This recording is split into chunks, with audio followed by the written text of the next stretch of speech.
Aiwa sales Kasaragod, Kanhangad, Mangalore. Jammu Kashmir സന്ദർശിച്ച പ്രതിനിധി സംഘത്തിൽ നിന്നും തന്നെ ഒഴിവാക്കിയെന്ന് UK MP ക്രിസ് ഡേവിസ്. സുരക്ഷാ സേനയുടെ അകമ്പടിയില്ലാതെ സ്ഥിതിഗതികൾ കണ്ട് മനസ്സിലാക്കണമെന്ന് താൻ ആവശ്യപ്പെട്ടതിനെ തുടർന്നാണ് തന്നെ ഒഴിവാക്കിയത് എന്നും ക്രിസ് ഡേവിസ് പറഞ്ഞു. ഇവിടെയെല്ലാം നന്നായി നടക്കുന്നുണ്ട് എന്ന് വരുത്തി തീർക്കാനുള്ള മോദി സർക്കാരിന്റെ ശ്രമങ്ങൾക്ക് കൂട്ടുനിൽക്കാൻ സാധിക്കില്ല എന്നും ക്രിസ് ഡേവിസ് ആരോപിക്കുന്നു. ബ്രിട്ടനിലെ ലിബറൽ ഡെമോക്രാറ്റിക് MP ആണ് ആരോപണവുമായി രംഗത്തെത്തിയത്.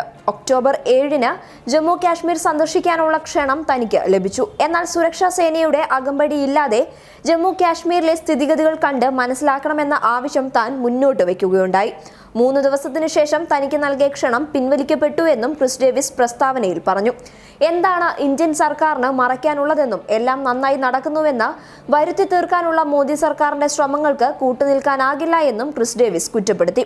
യൂറോപ്യൻ യൂണിയൻ പ്രതിനിധികളുടെ സന്ദർശനം ജമ്മു കാശ്മീരിൽ തുടർന്നു പോകുമ്പോഴാണ് ക്രിസ് ഡേവിസിന്റെ വിമർശനം.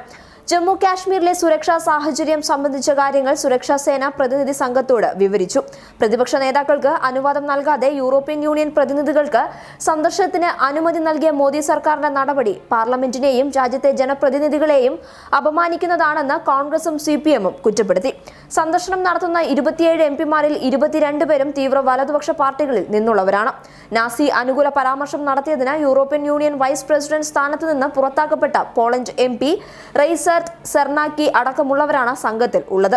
ഇതിനിടെ പുൽവാമയിൽ സുരക്ഷാ സേനയും ഭീകരരും തമ്മിൽ ഏറ്റുമുട്ടലുണ്ടായിരുന്നു. പുൽവാമയിലെ പരീക്ഷാ കേന്ദ്രത്തിന് തൊട്ടടുത്താണ് ആക്രമണം നടന്നത്. News desk public Kerala.